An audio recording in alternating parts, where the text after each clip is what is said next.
dami ko talagang natutunan, Gelica. I missed you. Ay, di kakain talaga ako. There's no disconnect between yung pag-iisip, emotion sa physical na body natin.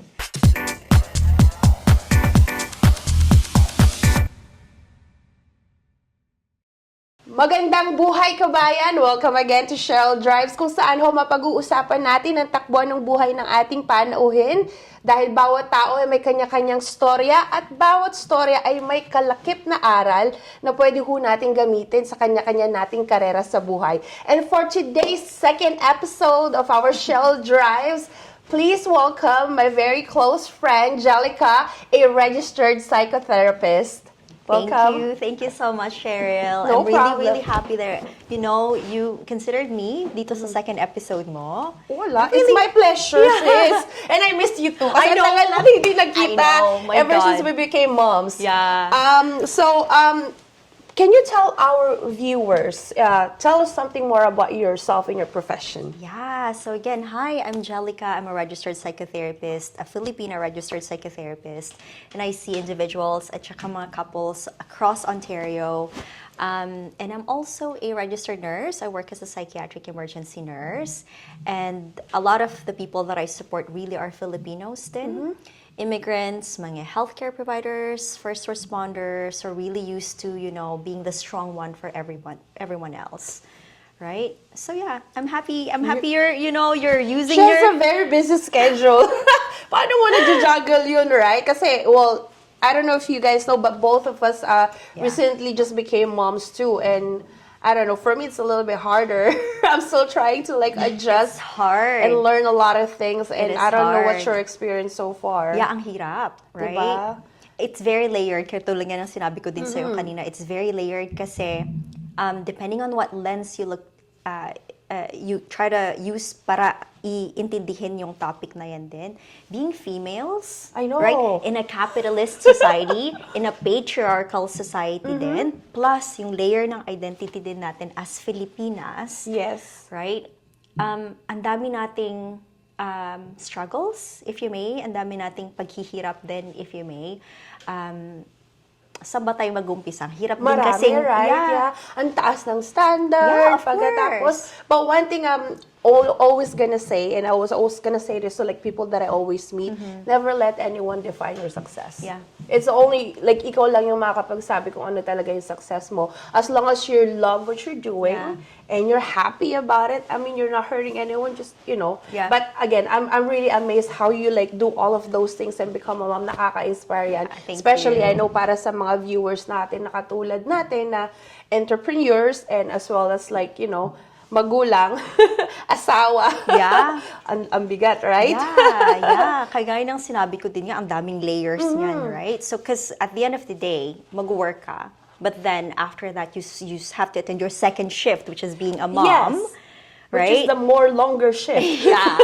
Right? Tapos ikaw din, you need to take care of yourself. You need to also fulfill your responsibility mo Yes. din as, I guess, your social responsibility as being a wife, a partner, a daughter, an ate, right? And everything in Everything between. else in between. Well, matanong ko na lang din ha, kasi nga, you're a registered psychotherapist and you were mentioning about these things that's very important. Yeah. Pero ano ba talaga yung importansya ng mental health? Right? Yeah. Mental health, parte yan ng katawan natin, right? Our mental health. When we think about health in itself, immediately iisipin natin physical health yan. Right? May sakit ba ako physically? Right? Iisipin natin, do I have, common physical diagnosis, kunyari hypertension, diabetes, mga ganun.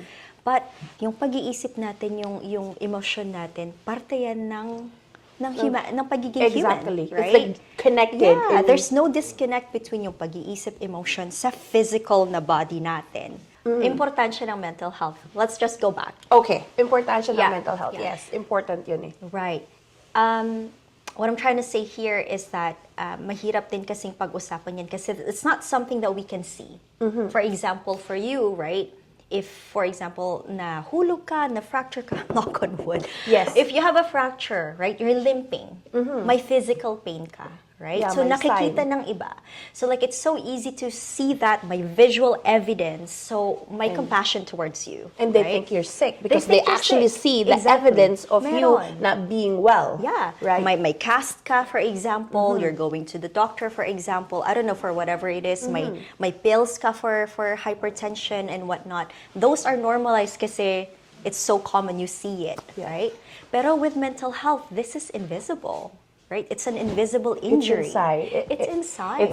It's a battle you're fighting within your head and your Inside, mind. exactly. And your heart. Exactly. I can see you, I can look at you right now and I won't know what you're going through. I won't know kung anong iniisip mo. I won't know before you came in today anong nararamdaman mo.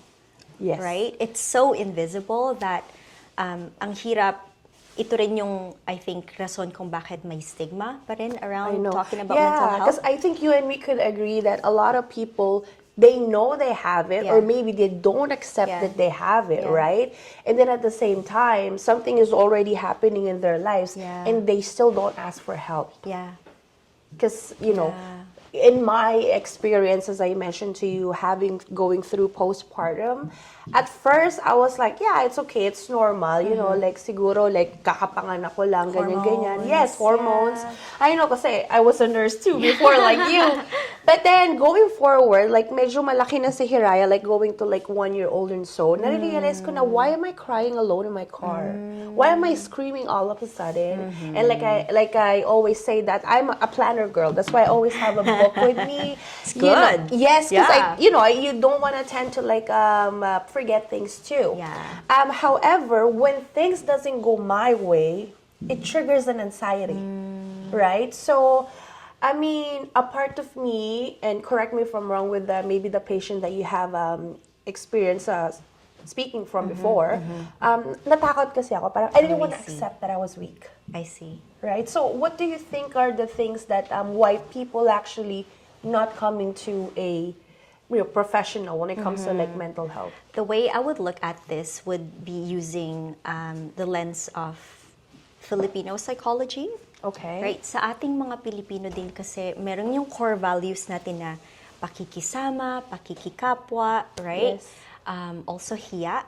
Yeah, nahiya ako. Yeah, right? And Nahiya ako. as Filipinos, we're collectivist culture, right? All for one, one for all. Kung ano yung, kunyari, may kailangan ka, tutulungan kita. It just comes naturally for me. Yes. Right? At sa ating mga Pilipino, right? So with that in mind, yung pakikikapwa, pakikisama, core values in mind, what you may feel na parang, ayaw kong sabihin sa iba na ito yung nararamdaman ko because you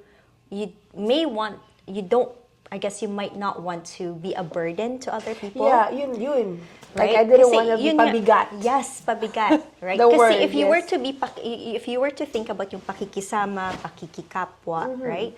You want that parang collective harmony. Yes. Yung maging okay tayo superficially. Everyone. Everyone's like parang easygoing, ang happy ng ng lahat. But then if you were to be honest with how you think, how you feel, what you're experiencing to others, Yeah. it will dismantle yung collective harmony.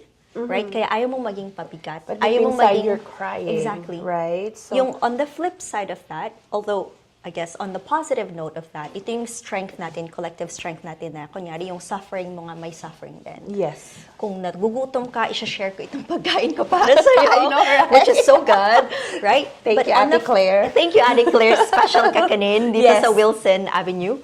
But on the flip side of that, you're suffering in silence. Ayaw Yes. mong maging pabigat. Ayaw mong sabihin. Yung authenticity mo is at cost din dito. I know.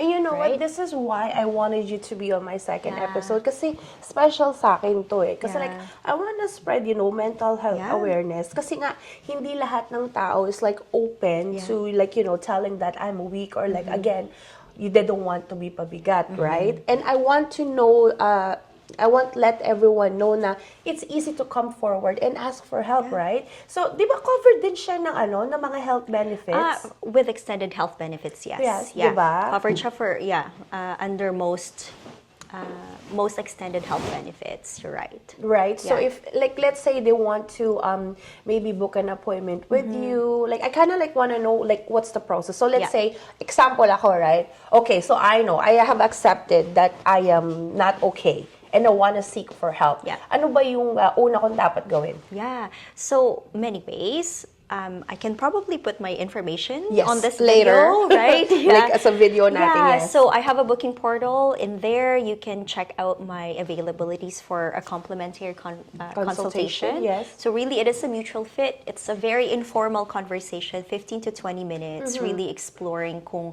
ano man yung why are you Getting to know. seeking Yes. why are you seeking therapy now, what I can offer you, and see if it's a mutual fit. Ultimately, it's your decision, right? Yes. Yung client's decision. And from there, we can go from there, right? If you want to pursue, if you don't want to pursue, I can offer alternatives. Maybe I can refer you to somebody else whom you may think na would best serve your needs. Or like broader treatment Yeah. just in case in the future. Maybe yeah. more specialized. Yeah. And I think it's really good that we could talk to someone in regards like other than our like like our partner, our parents. Yes. Kasi iba pa rin yung yung side ng professional, right? So syempre, like you said before, 'di ba? It's dahil magkaibigan tayo, so baka maging bias ka sa akin, right? So Of course. I think it's the same thing when you're trying to like seek advice to the family Yeah. or like people that's close to you. Yeah. So why don't talk to a professional like Gelica, and then you'll get the best help possible out there para hindi mo rin maramdaman. Kasi like I said, yung mga silent na 'di ba? Alam mo yung parang nakita mo they're so happy, they're so jolly, and then knock on wood later on a big news, like a bad news happened. So, para sa akin talaga, like, wag lang talagang matakot yung mga taong mag-come forward. And, like I said, don't feel weak. Don't feel like pabigat ka. Kasi minsan, you just have to, like, accept things and, Yeah. A lot of the stories that I'm hearing as well sa mga Filipino na, I'm seeing is that, ate, they don't really call me ate, but like they say, nahihiya akong humingi ng tulong kasi baka isipin nila baliw ako or isipin nila loko-loko ako, right? Yes. Again, there's that hiya. Yung core Filipino Yes. value natin na hiya. But I'm so glad na sinabi mo rin about, rely on your support networks, yung makipag-usap ka sa mga family mo and friends mo. Really, that's also pakikikapwa, pakikisama, right? Exactly. Bayanihan effort Yes. sa collective healing ng kung ano may nararamdaman mo, right? May time frame ba yun sa pag-heal? Like, I mean, with me, what I try to do to cope with my depression sometimes is like, if I want to eat, I will eat. If I want to go shop, like, I would shop, Like, anything, like, kahit simple thing lang, kahit kape nga lang eh. Of If I have, course. like, coffee, relieved. Right? You know what I mean? Yeah. So, pero may time frame ba yun, in a way, kung paano ka magiging okay? The short answer is no. There's no like a specific time frame that you can't say by 2 months or like 3 months okay ka na. It really depends on many factors din. May mga situational stressors pa rin. Kunyari kagaya ng sinabi, on the way here, ang daming traffic. I know, na-stress ako. Right? So you can't really like put that into the timeline, right? Yes. But then, I guess the short answer here is no. Ang dami ding factors to take into consideration.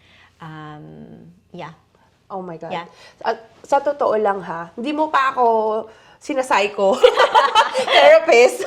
Parang ang dami ko nang natutunan and everything. Kasi ito yung mga bagay na hindi natin napag-uusapan dahil ayaw natin siyang pag-usapan. Yeah. Right? And like, it's a normal thing. Like, before kasi, I guess yung sa culture natin, right, back then, yun nga, pag may naging, ay, baliw yan.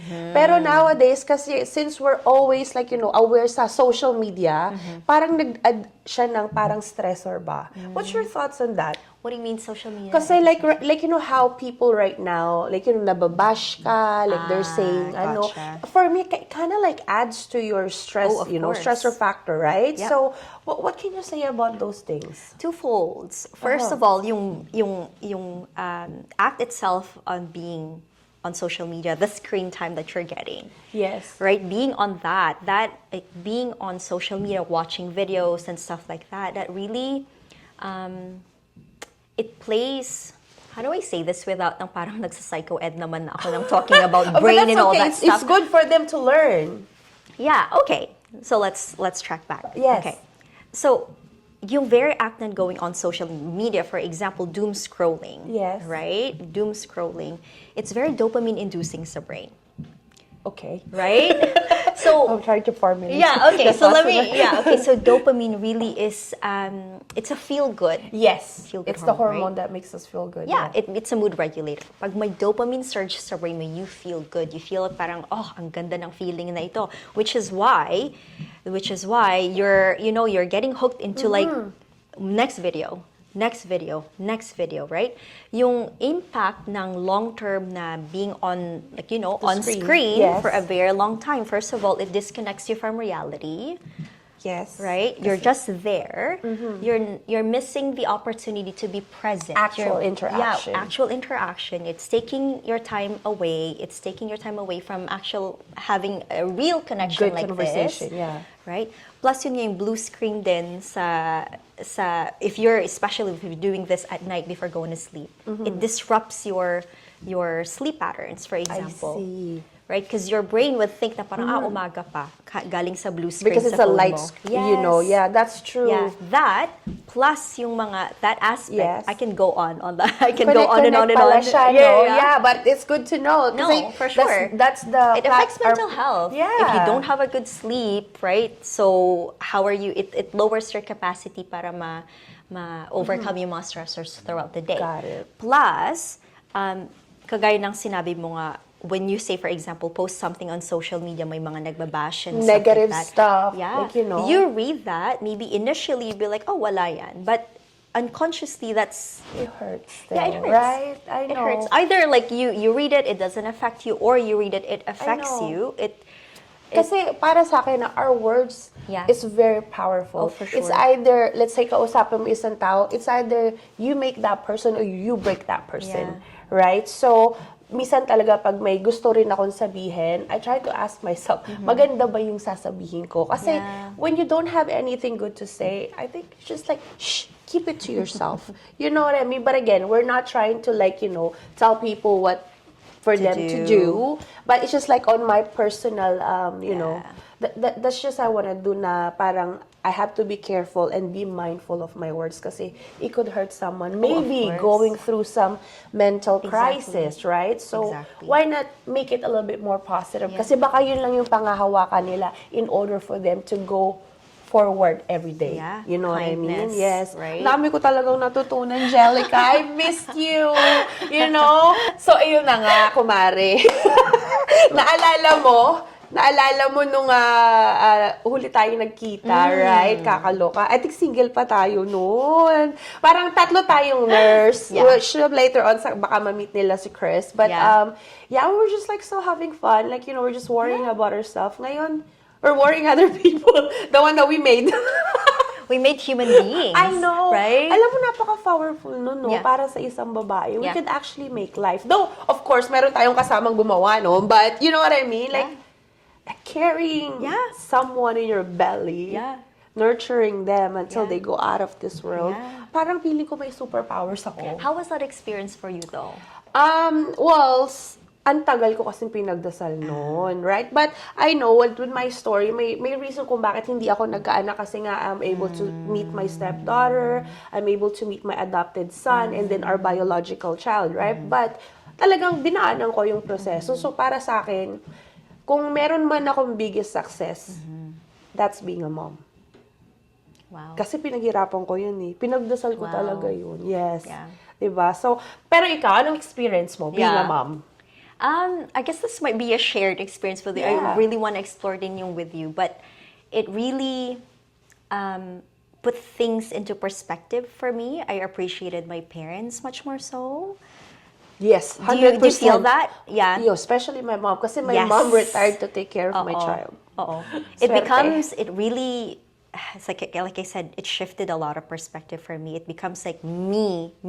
And now, this human being depends on me. I His know. physical development, mental development, psychological, emotional development depends on me. It is my responsibility to foster those things. Yes. Parang ganon. So it's like, know. it's such a huge Diba? responsibility, And in this economy, like I said, in a patriarchal society, in a capitalist society na parang, the messaging that we're getting is yung self-worth mo is tied to your productivity I and your know. profitability. Parang, right? di ba? Parang pag-aalis ka ng bahay, o ba't ka alis ng bahay, maglinis ka ng bahay, or like I mag-alaga ka know. ng So you're anak mo. torn. Right? And I'm like, Right? You're but, torn. It's tiring. Kasi in our society, Yes. hindi ka, let's be real. Let's be real. If you were to say, buy a house, buy anything, afford anything, they'll look into what? Employee, I don't know, like your pay stubs or Yes. like your credit Oh, yeah. score and stuff like my that. Being a finance mom, manager. you probably will relate to this. These are the things na that I look, hahanapin mo, yes, right? exactly. But as a mom, as now a parent, but that ability to have like a full-time job, Yes. is impacted, negatively impacted kasi nga you're taking care of a child. You're setting aside, I guess, your capacity dahil nga responsibilidad mo yung anak mo. I know. Right? So now, in a capital society, in a patriarchal society na kagaya nga ng sinabi ko, yung profitability mo, yung productivity mo is decreased kasi nga mom ka, Yeah. mahirap yan. I know. And then wala meanwhile, siyang sweldo. Wala siyang sweldo. Pagmamahal lang, do. Pero, Yeah. pagmamahal. Like, Pero, maybe, I yun love you, mommy, Ex- mga ganon. Or like when they're meeting yung developmental Yes. benchmarks nila. Or like, Ngayon naalala nga ko yung, go pag ahead. tinatawag ako na mami, gusto ko umiyak. Oo. Kasi tagal ko, nag-wish na tawaging mami. Alam nila yan. Yeah. I bet. Yeah, I it's bet. really hard, right? But Yeah. but at the end of the day, siguro what we're trying to do too, kasi mom and then entrepreneurs, right? Yeah.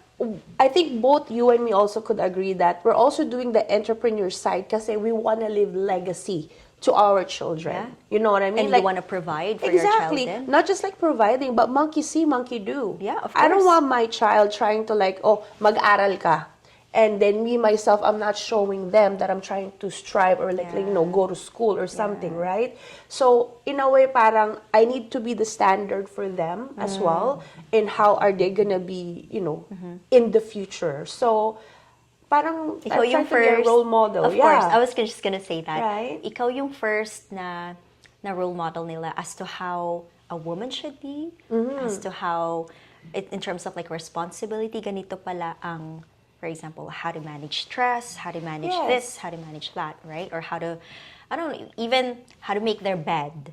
Or like how to put on your clothes. Yes. Even things like They that look, would yeah. build up yung, alam mo I yung know. life skills nila, how to be an adult, Yeah. eventually Tinitignan in their lives. kasi nila tayo Yeah. Even sa mga partner natin Yeah, So, of di ba course. may panganay kami yung stepdaughter ko. She's 20, right? So, Yeah. she's an adult. But actually, what I would say to her, find a boyfriend or like a relationship na parang kagaya ng daddy mo. Kasi, kasi para sa akin, like the way he treated me and then the way he loves me, I want someone too na parang ganun sa kanya, right? So, would you agree the same thing? Of course, So, kagaya ng sinabi ko, yung first, as children growing up, yung first na blueprint mo as to how a relationship should be is yung Yes. parents mo. Yeah. If you grew up, for example, na parang, say, I don't know, you see your parents mistreating each other, that is now your blueprint. Now, maybe ang ma-form na schema mo, schema is like a set of like how Yeah. you believe, yung patterns ng belief mo, yung emotions mo, yung behaviors mo. Maybe ang ma-form mong schema is that, oh, I don't trust relationships anymore kasi because that's ganito yung what I nangyari see with sa my parents. Exactly. Yun yung blueprint Yun yung mo. ayaw ko na maiiwanan sa kanila pag tumanda Right. na sila. Kasi, whatever sa ating Yeah. mga relationship natin, di ba? I always think that little eyes are watching. Yes. Their little ears are hearing. Yeah. So, kapag siguro, pag mag-uusap or something, right, parang it's not nice na Yeah. madamay sila Yeah. on that type of Yeah.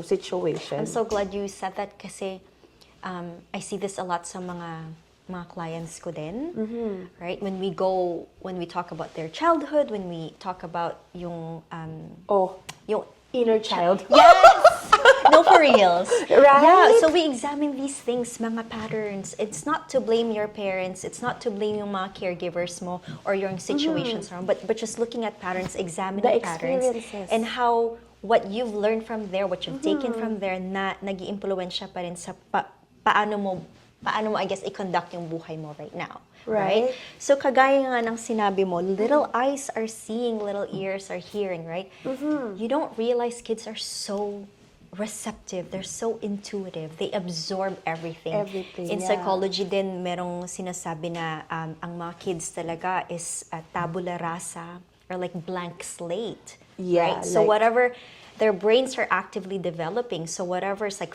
their brains are like firing and wiring neurons at a Yes. rapid scale.